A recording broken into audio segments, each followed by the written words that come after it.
All right, Shalom. There's a brother in the hall from the GMS Orlando camp. We're going to start off by giving all praise, honor, and glory to Yahweh, Bahashem, Yahweh Shai, Bahashem, Rokah Kodash. Double honors to the apostles and the elders of Great Millstone, who are the elders of Yashar Allah, and a sincere salutation to all you Akim, who are preaching this word and believing this word, and to the Akwat, who are believing this word in all truth and in sincerity.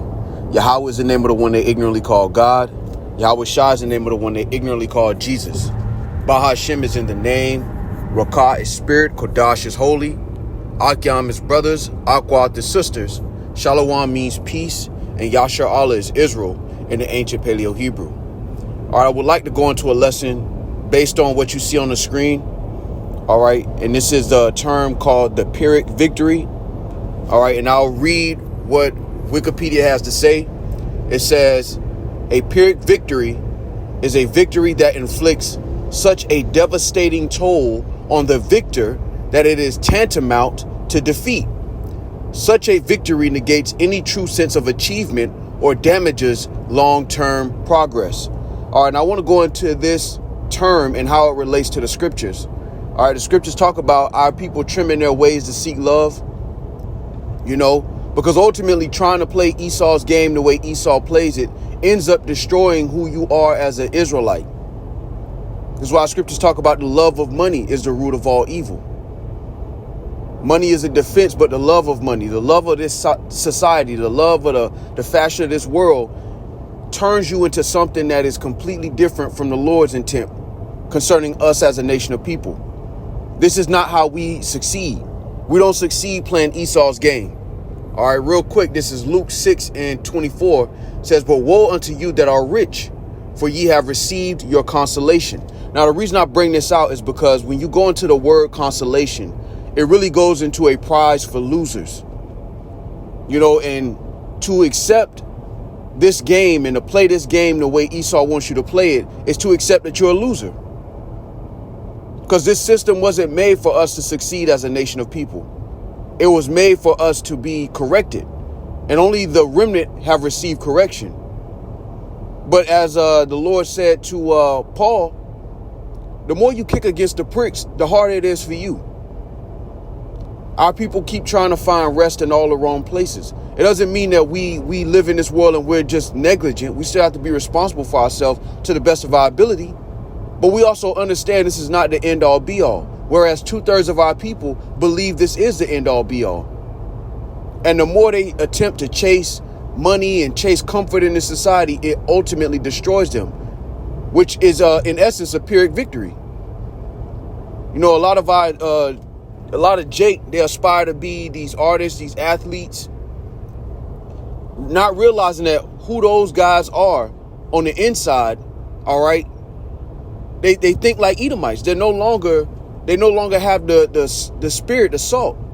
And what I mean by that is the scriptures say the righteous is more excellent than his neighbor, but the ways of the wicked seduceth them.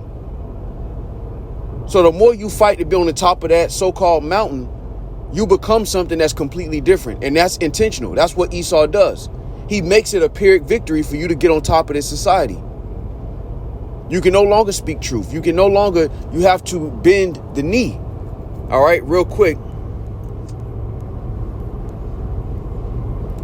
This is Revelation chapter 3 and verse 17. And it reads, because thou sayest, I am rich and increased with goods and have need of nothing, and knowest not thou art wretched and miserable and poor and blind and naked.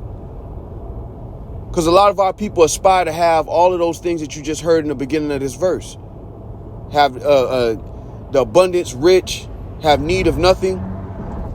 But who you become on the inside to get there is wretched.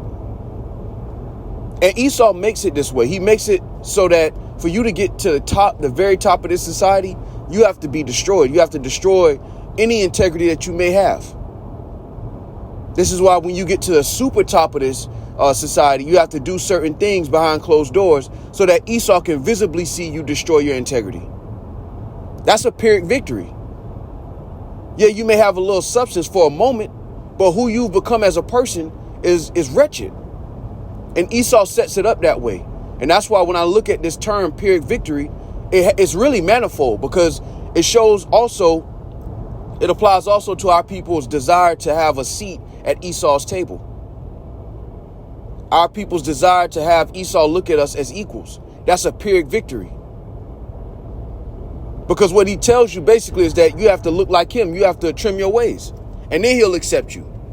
But the truth of the matter, the plot twist, if you will, is that he'll never accept you. And that's why the Lord told us to never trust our enemy.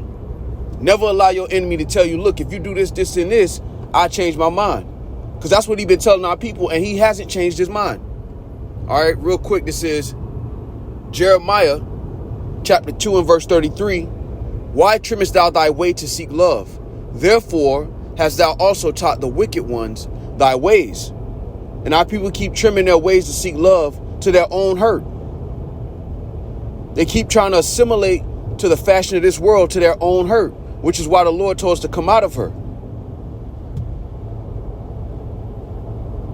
Because the more you try to dig deep into this world and become what Esau would paint as a good example of a Negro, Latino, or Native American, you're destroyed on the inside. He may give you some fiat currency for it.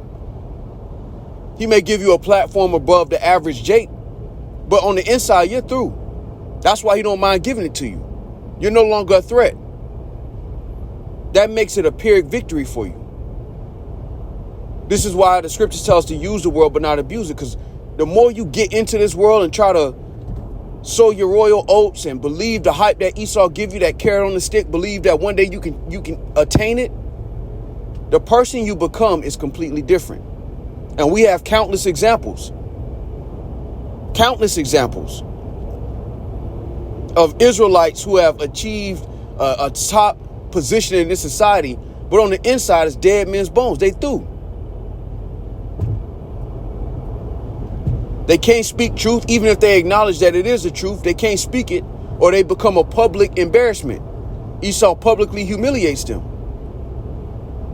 That is a Pyrrhic victory. Trying to go to anybody else to get out of this situation as a nation of people is a Pyrrhic victory. And you don't win at the end anyway.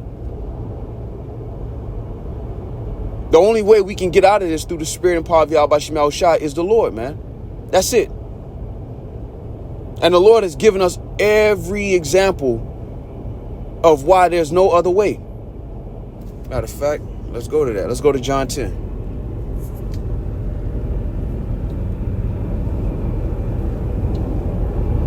See, the beauty of it is that with the elect, Lord willing, we be a part of that number. In the eyes of many, we seem to die. Our life seems to be accounted madness and a vain. But on the opposite end of the spectrum, all of those people that our people aspire to be, that Esau has platformed, they're dead inside, and they know that. And they're just waiting for the ball to drop. That's why scriptures talk about us having this treasure in earthen vessels and the rich sitting in low place. We're rich in faith. When this society collapses, we have a hope. There is no hope for the majority of people on the planet Earth. When shit hits the fan, excuse my French. As confident as they are in weapons and whatever doomsday package they done set up, as confident as they are in those things, when shit hits the fan, they're going to lose that confidence because they're going to realize it's not going to be able to deliver them. And for 2/3 of our people, they wearied themselves on this side in wickedness, trying to find some comfort. And in doing so, they've become even more filthier than they were already. That's why it's a Pyrrhic victory, to try to play by Esau's rules and to listen to Esau concerning what you should do as a nation of people. See, this is a good Negro, Latino, or Native American. And then you talk to him and he think like an Edomite. That's Esau's end goal for you. So to try to beat him at his own race is only going to destroy you. Scriptures call him a cunning hunter. You know how many animals in the forest think that they can get away from the snare? They can get close enough to it and then get away from it. Esau's more subtle than any beast of the field. That's why through the spirit and power of Yahweh Shema Shai, we have to come out of this place. First spiritually, and then the physical deliverance is going to come. And what I mean by coming out of this place is understanding the will of the Lord. That ultimately the Lord's going to destroy this. That we in this world, but we not of this world. We not counting on this world lasting for the fashion of this world lasting forever. All right, so Lord willing, this was edifying with that. I want to give all praise, honor, and glory to Yahweh, Bahashem, Yahweh Shai, Bahashem, Rakakodash. Double honors to the apostles and the elders of Great Millstone, who are the elders of Yashar Allah, and a sincere salutation to all you Akim, who are preaching this word and believing this word, and to the Akwath, who are believing this word in all truth and in sincerity. Shalom.